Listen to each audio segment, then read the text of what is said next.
Hello friends and welcome to Shared and Smiles. I'm Alyssa. I know it's been a while, but I'm so excited to be bringing this video to you, and today I'm going to be doing my top 25 albums of the year. Now, I have listened to a lot of music to come up with this list. However, it's impossible to listen to everything that came out, but I've listened to hundreds, if not easily like 1,000 different albums throughout the year to compile this list, and up until literally minutes before recording, I was still finalizing it and solidifying it and trying to bring you the best list that I could personally come up with, what I believe are the top 25 best albums that 2017 had to offer, which 25 is a big number, so I'm not going to be able to talk about all of these albums. Some of these I've done reviews for, and so if you're interested in more of how my thoughts on those particular albums, you can look those up. But I am going to discuss some of these, and as we get closer to the top, I'm definitely going to be discussing more of them. So to not waste any more of your time, without further ado, let's just jump right into the list.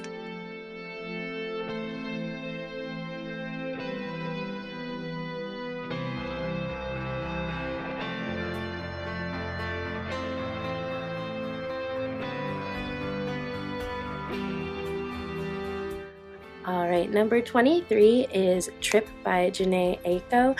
I have loved this girl's work ever since I was first introduced to her with Sail Out.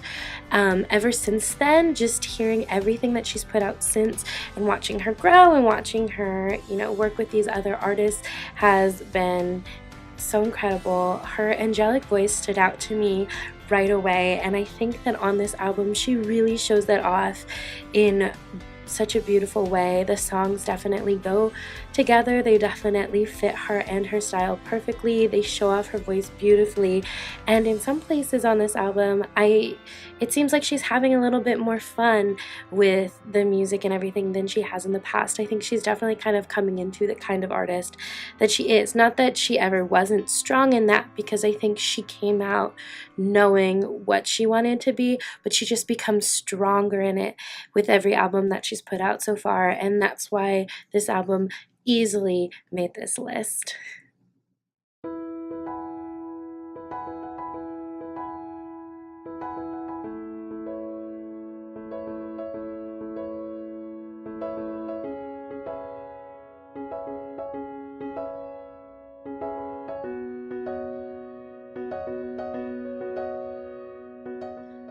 Kelly Clarkson, her voice, I have loved her ever since her American Idol days. She was the first ever winner of that show, which is really cool and happened so long ago. It's almost easy to forget that, but she has done so much with her career since then, and her voice is incredible. She could literally sing the phone book and I would be ready to throw out money and be there to hear it. Now, her favorite album of mine is still probably My December, and that rock style of Kelly Clarkson. That was definitely a phase of hers that I really enjoyed. But she has always put out great music. There's not really an album that I would just discard and, we don't talk about that one. She doesn't have any of those. But with Meaning of Life, she really is coming into her own here. This is a solid album from beginning to end, where every song really fits, I think, what she's going for. I think she sounds incredible on it. This style is definitely very fitting for her, and she's really coming, out with some really great music. She's married, she's a mother now, and I think she just knows that she's owning everything she does and is really putting that forth for us in this album, where she's got her sassy songs, she's got like her really fun stuff, but she's also got like the stuff that tackles more serious issues as well, and her love songs, and just I think this is a perfect representation of who she is and where she's at in her life right now, and she sounds so incredible on it. Love So Soft, literally one of my favorite songs that came out this year. It's so much fun. Every time I hear it, I have to just kind of jam along to it, and so that's why she is and always will be one of my favorite singers, musicians all around, and this album is just another example of that.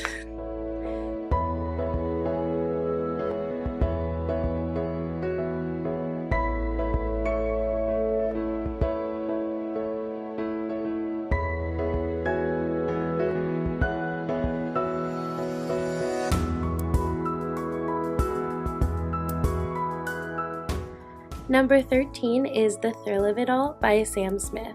Sam Smith, a lot of people say, is kind of the male equivalent of Adele, so I knew right away that I was going to love him because I've been a huge Adele fan since the beginning.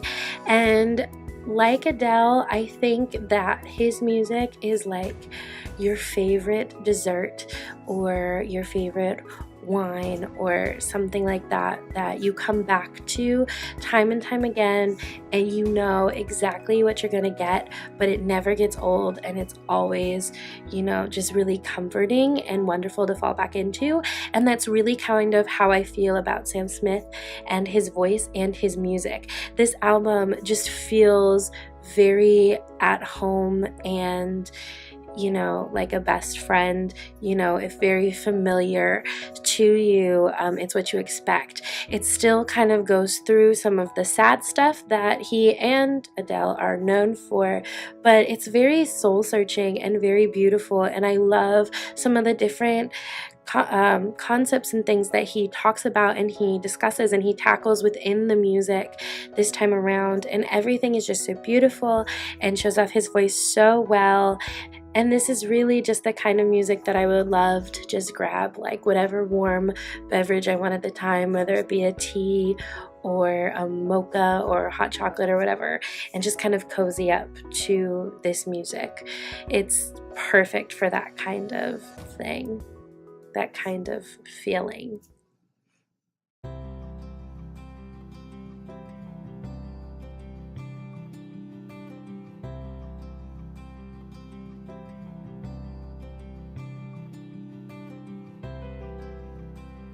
Superfruit. Okay, whether you know these guys from YouTube or as two of the members of Pentatonix, chances are you've probably come across them at some point, and if you're anything like me, you want to be best friends with them.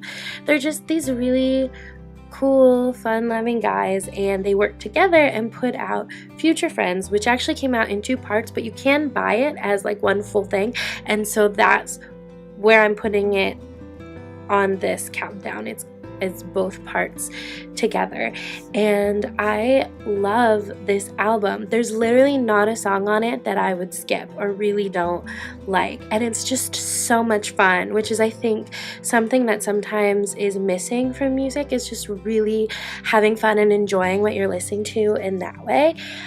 They've been putting out music videos for each of the songs as well, and I've been loving all of those as they've come out. 2 of my favorites are Imaginary Parties and Worth It. Worth It in particular is wonderful and is actually one of my favorite songs on the album as well. But it's just so much fun, and to have, you know, followed these, whether you followed them from like the Pentatonix or you found them on YouTube, however you discovered them, they definitely are worth looking into. I would definitely suggest looking into all of it. I personally loved Pentatonix and loved the acapella music. I think it's incredible. And then I found out about them on YouTube, and they're just so funny and so much fun to watch. And so when I found out that they were going to be putting forth music on their own, I had high expectations for it, and they met all of those expectations, and it's wonderful. And so definitely check this one out if you get the chance, and definitely look them up.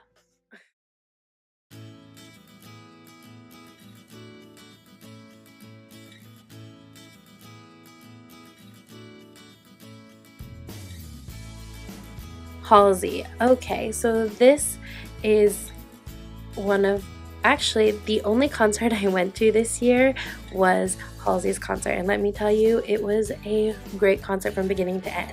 So when Homeless Fountain Kingdom came out, I had already heard about the concept and the concept album of it, and I knew that it was a big Romeo and Juliet thing. However, listening to the album, which I have come back to time and time again, it's not necessary within the context of the music. There are times when I really am able to grasp on to what she's trying to do, and other times where it's kind of lost on me and it just feels like, you know, a collection of songs. Like the whole theme is not quite as strong as maybe it could be, which is really honestly why it's at 6, because I love all of these songs, and it's probably, of all of these, one of the albums that I've listened to the most. Not just because I was going to see her in concert, but let me tell you, she's incredible live. You should go see her if you get a chance. But because I really enjoy her music, I love the fact that now she's not afraid. She never really was afraid to be who she is, but now she's coming out, she's embracing who she is, her bisexuality, singing about being in love with men and women, singing, you know, just all different kinds of stuff. I think it's great to see such a strong person as she is, and I just think vocally her voice is just, it's this beautiful alto that I love to listen to, and every one of her songs is a bop. Like, you want to dance along, sing along, and they make you feel things. And like the few slow songs that there are on here, like they still hit you. There's like little, like one part she does like the prologue of Romeo and Juliet, and then there's another part where there's like a child talking, and then she sings the same line over and over and over again. But that song is my little cousins, like they're 6 and 4, it's like their favorite song. So like there's definitely something for everyone. There's definitely a lot that goes throughout, and I really enjoy the whole thing, and I'm a huge Halsey fan, and I'm just excited to see where she goes from here. And I honestly wish I could go back to the concert again 5 more times, because I had a blast. And she did music from all over, but I think she sang pretty much every song from this album, and it made me fall in love with them even more. So this is a great album, definitely worth the listen to.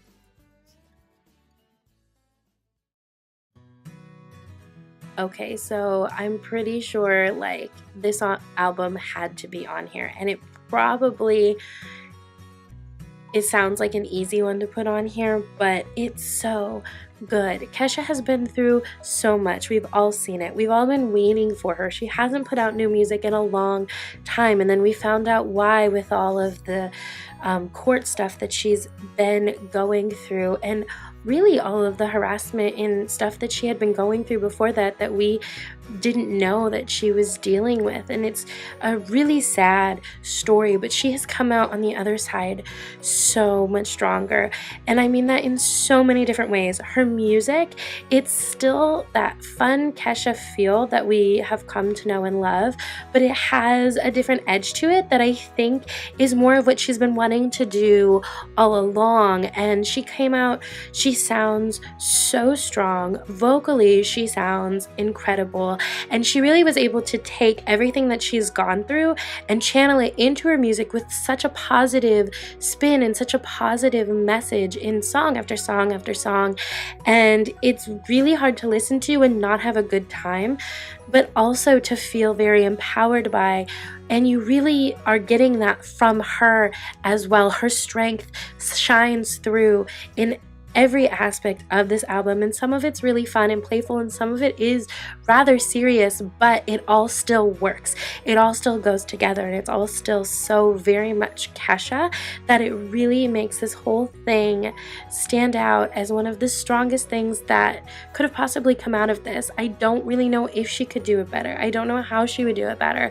This is such a strong piece and such a strong statement, and it makes me so excited to see what she's gonna do from here on out, not having the weight of what she was going through still happening to her. I'm not saying that there aren't like residual effects, that doesn't still affect you and who you are from here on out, but she's not going to have to answer to that man anymore. She's going to get to do what she wants to do, and if this is any indication of where that's going to go, it's going to be incredible, and I cannot wait to see where it goes, because this is so wonderful and I love it.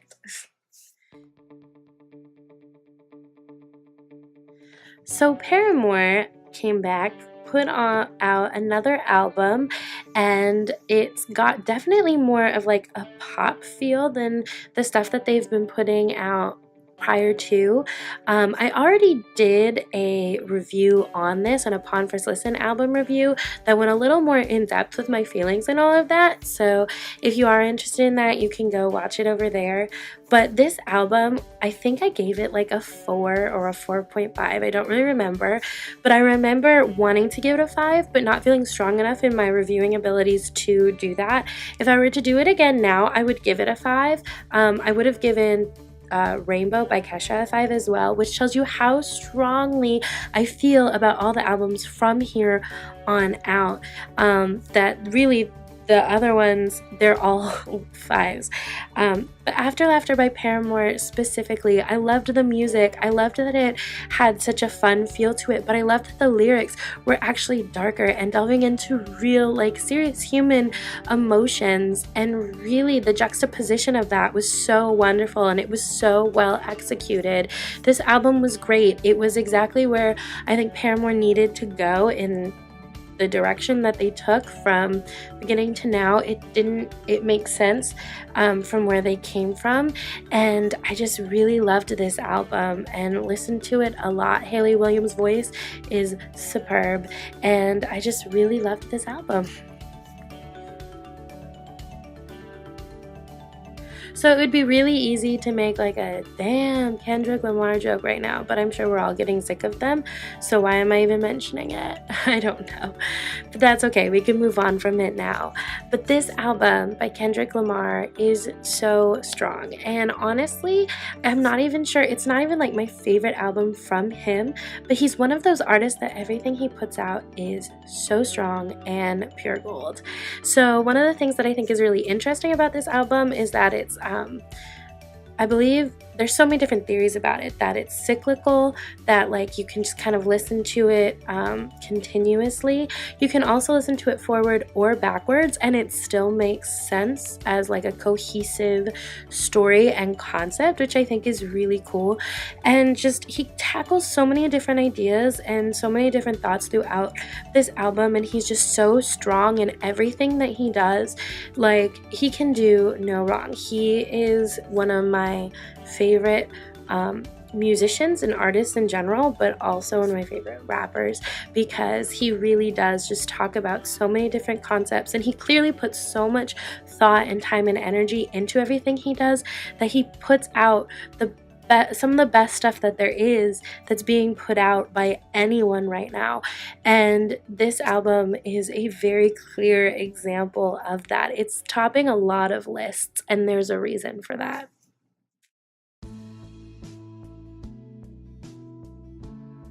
A Crow Looked at Me by Mount Eerie is actually a devastating album with a really devastating story. So for people who are not familiar with it, Mount Eerie recorded this album after his wife died using her instruments. And every song is like a journal entry or a conversation with her. In all of them, I think he is talking directly to her about what life is like with her gone and what it's like raising their child. And it's very simplistic and very beautiful, but devastating to listen to. It's so personal and it's so raw, and it's really, to me, it never reads as a cash grab or trying to exploit this terrible thing. It's just a man who is honestly putting forth what he can and what he's dealing with, and he does it in a way that is just so devastating but beautiful, and like I said before, honest. And that's why I think it really needs to be applauded in that way.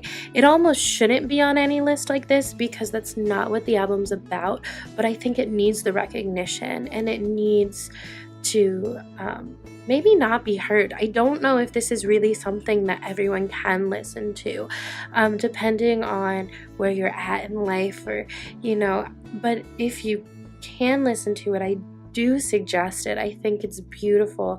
I think it's a really hard listen. I don't think it's one that people will be coming back to time and time again, but I think it's beautiful, and I think it's very well done, and I think it's it's definitely from the heart, and so that's why it is where it is on this list.